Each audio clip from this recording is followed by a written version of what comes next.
Hello दोस्तों, welcome to my channel be a programmer में। तो आज हम लोग बात करेंगे स्विच केस का। अब स्विच केस कंडीशनल स्टेटमेंट्स में आता है। हमने कंडीशनल स्टेटमेंट्स प्रीवियस वीडियो में की थी, तो अगर जिसने नहीं देखा हो तो प्लीज पहले उस वीडियो को जाकर देखे। डिस्क्रिप्शन में लिंक है उस वीडियो का। तो इस वीडियो को शुरू करने से पहले हम लोग पहले एक ओवरव्यू ले लेते हैं।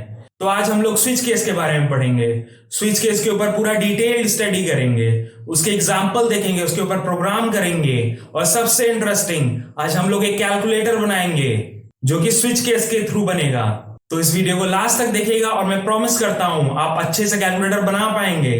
तो वीडियो शुरू करने से पहले प्लीज हमारे वीडियो को लाइक कर दें और हमारे चैनल को सब्सक्राइब कर दें। बेल आइकन प्लीज दबा दें। चलिए अब चलते हैं स्क्रीन पे और शुरू करते हैं।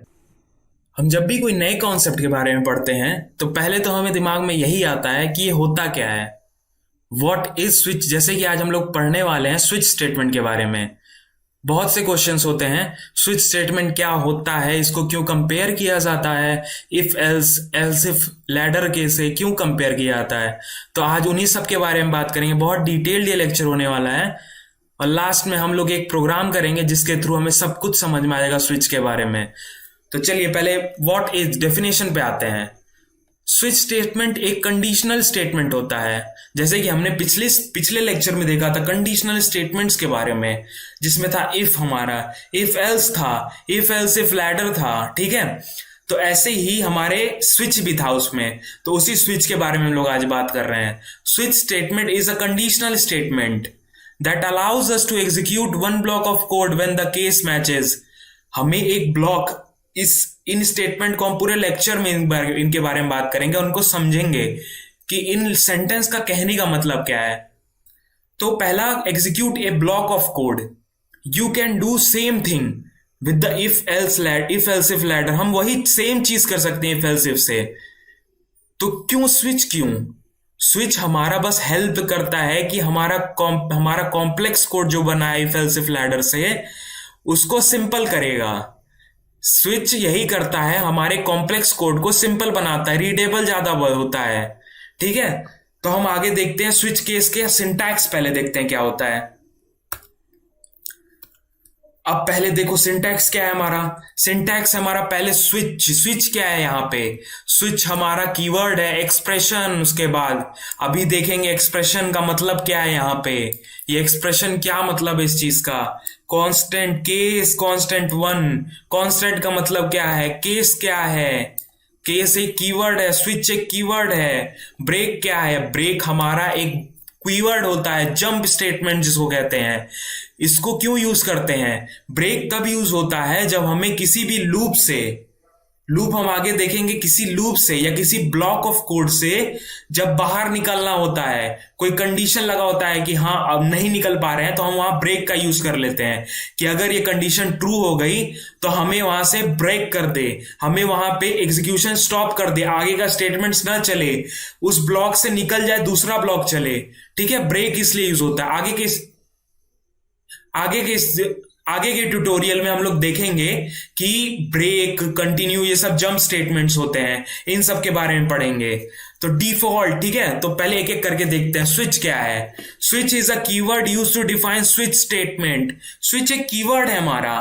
जब भी हमें स्विच स्टेटमेंट डिफाइन करना है तो हमें स्विच कीवर्ड यूज करना पड़ेगा। एक्सप्रेशन क्या है, एक्सप्रेशन हमारा कुछ भी हो सकता है। एक्सप्रेशन कुछ भी हो सकता है जब तक कि वो एक कांस्टेंट वैल्यू दे। एक कांस्टेंट वैल्यू का मतलब क्या हुआ, एक इंटीग्रल वैल्यू, एक कैरेक्टर वैल्यू। कांस्टेंट का मतलब क्या हुआ, ये तो 1 आए, 2 आए, ऐसा कुछ कांस्टेंट आए, फ्लोट में ना आए वैल्यू 1.1, ऐसा कुछ एक्सप्रेशन ना आए। यहां एक्सप्रेशन की जगह हम लोग, यहां पे इसकी जगह हम लोग ये भी लिख सकते हैं कि 2 + 3 + 2 × 1, ये भी हमारा एक एक्सप्रेशन है, क्योंकि एक ये कांस्टेंट वैल्यू देगा। ये हमारा एक एक्सप्रेशन है, ये स्विच केस में यूज हो सकता है एक्सप्रेशन की जगह, ठीक है। आगे हम समझेंगे और अच्छे से इसको, जब प्रैक्टिकली इसको प्रोग्राम करेंगे। जब अगला क्या है, केस क्या है। केस हमारा एक कीवर्ड है। केस क्या है, केस एक कीवर्ड है जो कि यूज होता है जब हमें कोई केस डिफाइन करना हो। अब केस क्या होता है, केस है हमारा एक ब्लॉक है, ठीक है। जैसे कि हम एक जो एक्सप्रेशन से मैच करेगा, हमारे एक्सप्रेशन की वैल्यू आई 1, ठीक है। एक्सप्रेशन इवेल्युएट हुआ हमारा, एक कांस्टेंट वैल्यू आई 1। अब इस 1 का क्या मतलब है? इस 1 का मतलब ये होगा कि अब देखो ये कांस्टेंट केस 1, यहां पे मान लो कांस्टेंट 1 की जगह बस 1 है, तो इस वाले यहां पे जितने होंगे, यहां पे जितने स्टेटमेंट्स होंगे यहां तक ये सारे चल जाएंगे। और ब्रेक क्या करेगा? ब्रेक यहां से लेके इसको बाहर कर देगा, इस स्विच केस से बाहर चल जाएगा। इसको हम अच्छे से समझेंगे, प्रैक्टिकली समझेंगे अभी। अब आगे देखते हैं कि अब इसका अगला क्या है। अगला है हमारा ब्रेक। ब्रेक क्या होता है? ब्रेक हमारा फ्लो ऑफ एग्जीक्यूशन जो होता है ना, उसको टर्मिनेट करने के लिए यूज होता है। कहीं पे हमको फ्लो चेंज करना है या कहीं पे टर्मिनेट करना है उस एग्जीक्यूशन को, तो हम ब्रेक यूज करेंगे, टर्मिनेट के लिए होता है। अगला है हमारा डिफॉल्ट। डिफॉल्ट किस लिए होता है? अगर मान लो हम लोग 10 केस बनाए, 10 के 10 नहीं, 10 के 10 से नहीं मैच हुआ वो केस, हमारा एक्सप्रेशन नहीं मैच हुआ, तो वो डिफॉल्ट चलेगा। जैसे हमारे इफ एल्स में था, एल्स चलता था अगर इफ का कोई कंडीशन नहीं सही होता था, वैसे ही हमारा यहाँ डिफॉल्ट है। ठीक है, उसको ऐसे समझ सकते हैं। डिफॉल्ट वही करता है कि अगर कोई भी नहीं चला तो डिफॉल्ट चलेगा, वहां पे जो भी स्टेटमेंट्स होंगे वो प्रिंट हो जाएंगे। बट ये ऑप्शनल होता है, ये ऑप्शन है कि हाँ हम यूज कर सकते हैं, नहीं भी यूज कर सकते हैं। ऐसे ये ब्रेक हमारा ऑप्शनल है, देखेंगे हम अभी। अब हम आगे देखेंगे कि इसका फ्लो क्या है, फ्लो ऑफ कंट्रोल, ये चलता कैसे स्विच केस।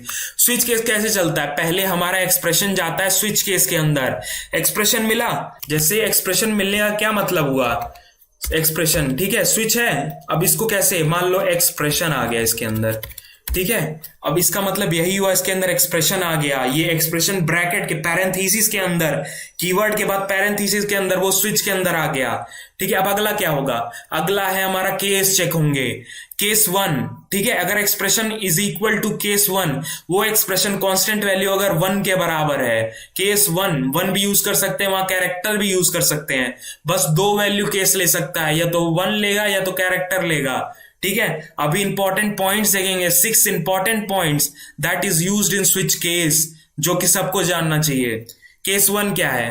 अब मान लो केस 1 से ये वैल्यू मिल गई, ठीक है, मान लो 1 है मेरे एक्सप्रेशन में, केस 1 मैच हो गया, ट्रू होगा वैल्यू, ठीक है, ट्रू हो गया मैच। अब स्टेटमेंट जो होगी केस 1 के अंदर वो सारी चल जाएगी और ब्रेक हो जाएगा, और execution out of the break जैसे ही मिला हमारे ब्लॉक से बाहर हो जाएगी वैल्यू। ठीक है, हमारे ब्लॉक से एग्जीक्यूशन ब्लॉक जो है वहां से बाहर आ जाएगा। ठीक है, हमारा एग्जीक्यूशन बाहर हो जाएगा, उस स्विच केस के बाहर निकल जाएगा, आगे जो ब्लॉक्स होंगे फिर वो चलेंगे। अगर फॉल्स होता है तो क्या होगा? फॉल्स होगा तो केस 1 छोड़ देगा, केस 2 चेक करेगा।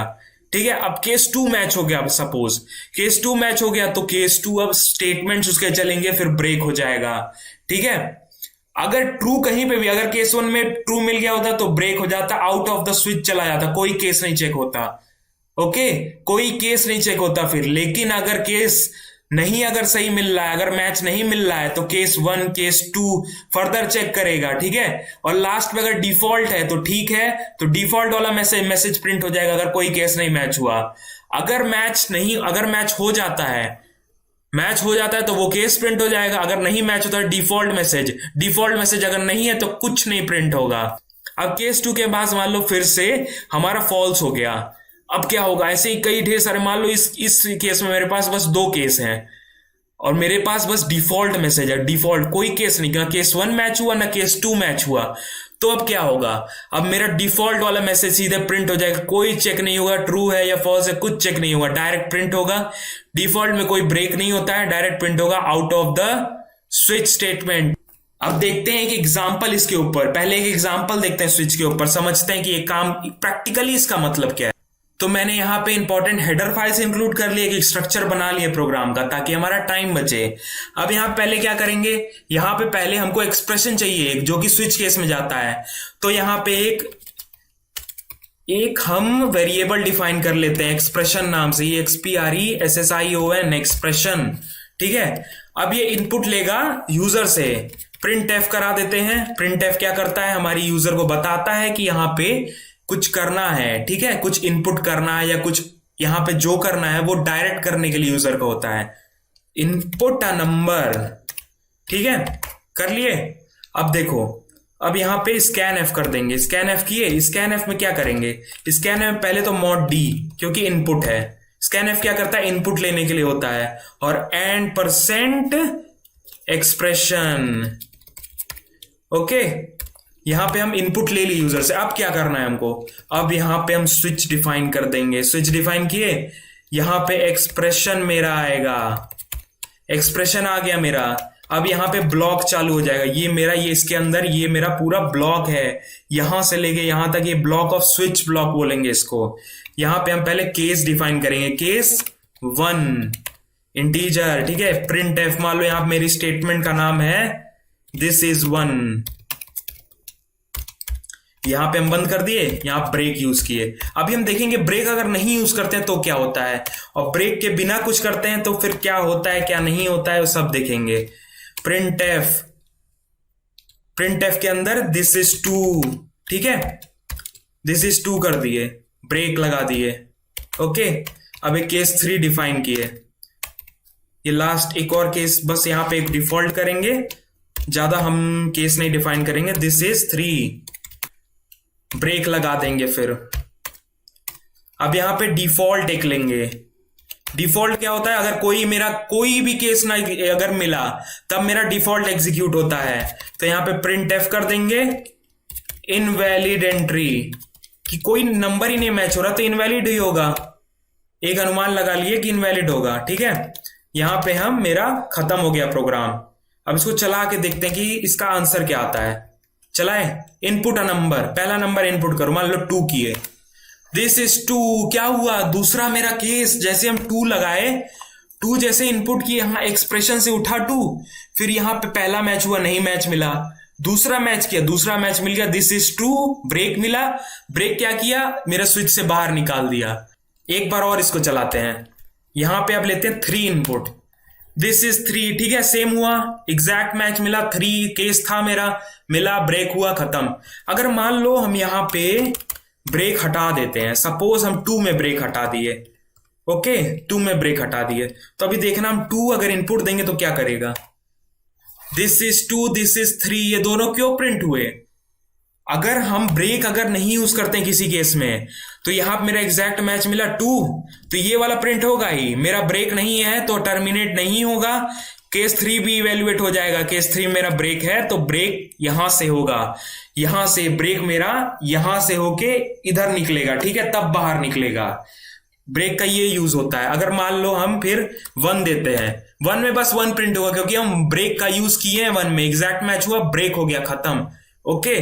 तो ये मेरा एग्जाम्पल था, हमारा सिंपल एग्जाम्पल जो है हमारा स्विच केस को समझाने के लिए कि कैसे चलता है। अब देखते हैं कि 6 important points on switch case, जिसको सबको जानना चाहिए। 6 इंपॉर्टेंट पॉइंट्स क्या है अगर आप स्विच केस का यूज कर रहे हैं।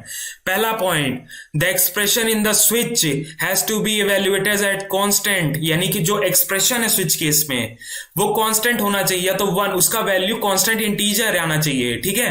अगर इंटीजर नहीं है तो एक कैरेक्टर होना चाहिए, कैरेक्टर यूज होना चाहिए। पहले वाले पॉइंट का यही मतलब है। जैसे कि अगर मैं एग्जांपल लूं तो यहां पे अगर एक्सप्रेशन है, एक्सप्रेशन जो स्विच केस के अंदर आता है, इसकी वैल्यू या तो 1 हो या 2 हो या कोई इंटीग्रल वैल्यू जो कि कांस्टेंट है। इसमें कैरेक्टर भी आ सकते हैं, कैरेक्टर सी हो, कैरेक्टर प्लस हो, ये प्लस, और इन सब का अभी हम यूज देखेंगे। कैलकुलेटर जब बनाएंगे इन्हीं सब चीजों को यूज करेंगे, कैरेक्टर से ही करेंगे हम। दूसरा पॉइंट क्या है हमारा, the expression passed in the switch has to be integral constant और कैरेक्टर ओनली। हमने अभी कवर कर लिया है पॉइंट, ठीक है। तीसरा क्या है, break statement in the switch is used to terminate the sequence. Break हमने देखा कि अभी एग्जांपल में देखा कि ब्रेक क्यों यूज होता है, अगर ब्रेक नहीं यूज करेंगे तो क्या होगा, ठीक है। अब अगला क्या है, break is optional. Break optional, कोई एरर नहीं आती, अगर ब्रेक यूज करना है यूज करो, नहीं यूज करना है मत यूज करो, लेकिन अगर मैच होगा, अगर ब्रेक नहीं है तो अगला स्टेटमेंट भी एग्जीक्यूट हो जाएगा, ठीक है, बाय डिफॉल्ट, क्योंकि ब्रेक नहीं है। पांचवा क्या है, default statement is optional. Default जो है ना वो भी ऑप्शनल होती है हमारी। अगर कोई मैच हमको मिल गया तो फिर हमारी डिफॉल्ट स्टेटमेंट किसी काम की नहीं है। अगर मैच नहीं मिला तो वहां पे एक मैसेज जरूर प्रिंट कराना होता है, इनवैलिड एंट्री जैसा, ठीक है। तो वहां पे डिफॉल्ट का यूज होता है। जैसे कि हमने एग्जांपल में देखा, अगर हमने 1 2 3, ठीक है, अगर 4 देते ना तो इनवैलिड एंट्री प्रिंट होता, क्योंकि हमने कोई केस ही नहीं बनाया था इस नाम से, 4 नाम से, समझ गया। अगला है हमारा नेस्टिंग। नेस्टिंग का मतलब क्या होता है, एक स्विच है उसके अंदर एक और स्विच बना दिए, ठीक है। नेस्टिंग, सिंपल नेस्टिंग का मतलब ये होता है। इफ नेस्टिंग भी यही होता है, इफ के अंदर एक और इफ बना दिए, ठीक है, एक के अंदर एक और, उसी को नेस्टिंग कहते हैं। हम स्विच नेस्टिंग मेजरली हम सपोर्ट करता है, लेकिन हम यूज नहीं करते क्योंकि बहुत कॉम्प्लेक्स हो जाता है प्रोग्राम हमारा। और हमारा स्विच किस लिए है, कॉम्प्लेक्सिटी को, इफ एल्स इफ लैडर के कॉम्प्लेक्सिटी को दूर करने के लिए। तो हम स्विच, नेस्टेड स्विच का इस्तेमाल नहीं करते हैं।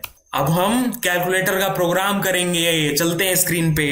तो मैंने जैसे कि एक स्ट्रक्चर बना लिया है पहले से, ताकि हमारा टाइम बचे। हमने नेसेसरी हेडर फाइल्स इंक्लूड कर ली है। तो पहले हम क्या करते हैं, पहले हमें अगर कोई कैलकुलेटर बनाया तो हमें क्या क्या फंक्शंस होने चाहिए। पहले तो प्लस करना चाहिए, मल्टीप्लाई करना चाहिए, बेसिक फंक्शंस यही होते हैं। डिवाइड करना चाहिए, मॉडुलस निकालना चाहिए, ठीक है। ये बेसिक फंक्शंस है हमारे। तो यही सब फंक्शंस, हम चारों फंक्शंस डालेंगे अपने कैलकुलेटर प्रोग्राम में। तो कैर हमारा ओपीटी ये ऑपरेटर लेगा, ठीक है, ऑप्शन या ऑपरेटर जो भी कह सकते हैं, ये हमारा डिफाइन हो गया।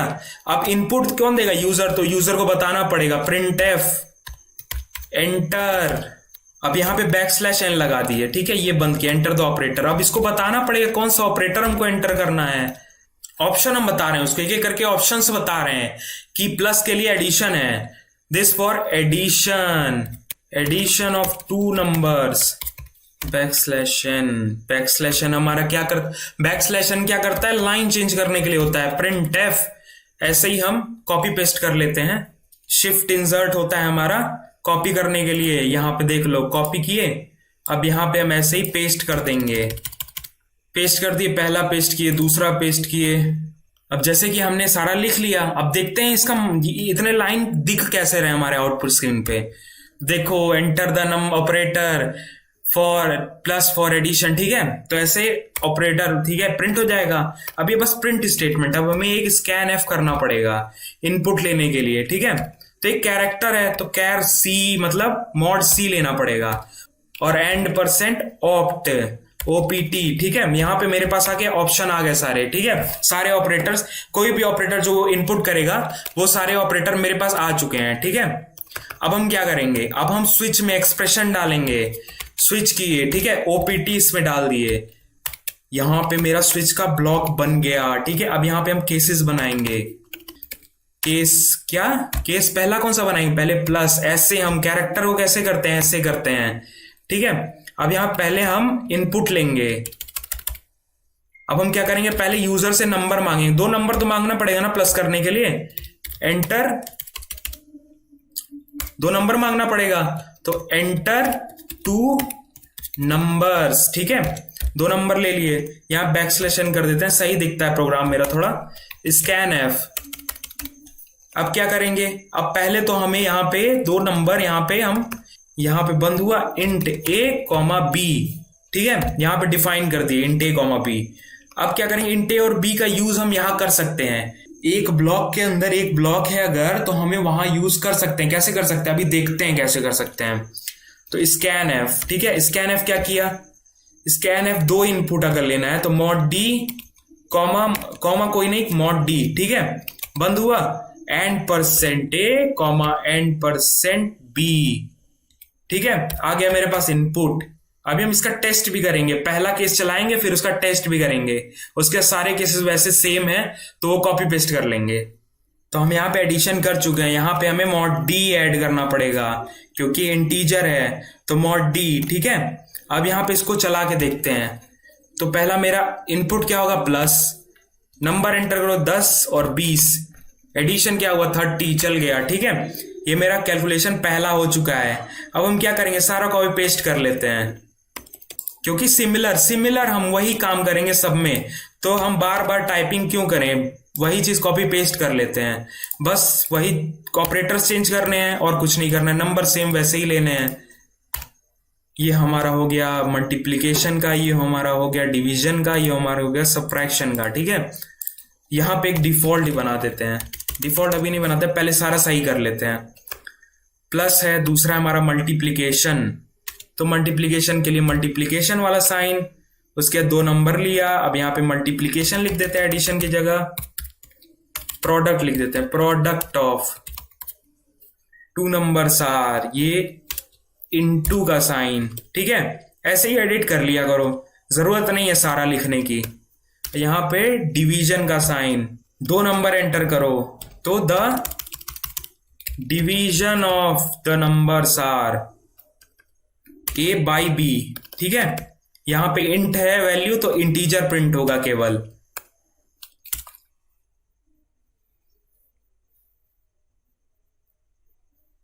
अगला है मेरा सब्ट्रैक्शन, 2 नंबर आ गया सब्ट्रैक्शन का।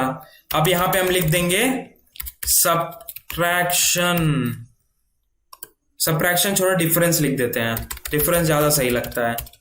डिफरेंस, डिफरेंस ऑफ 2 नंबर है, ऑपरेटर चेंज कर दो। ऑपरेटर चेंज हो गया, ये हमारा बन गया कैलकुलेटर का प्रोग्राम। क्या बन गया हमारा? ब्रेक सब में है तो क्या होगा, जैसे मैच होगा, जो मैच होगा वो चलेगा, उसके बाद ब्रेक हो जाएगा। यहां पे हम एक डिफॉल्ट भी डाल देते हैं।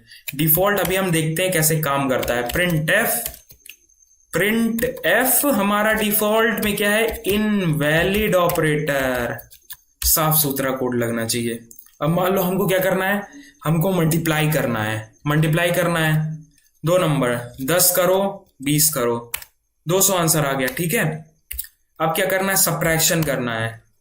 10 करो 2 करो, 8 आ गया।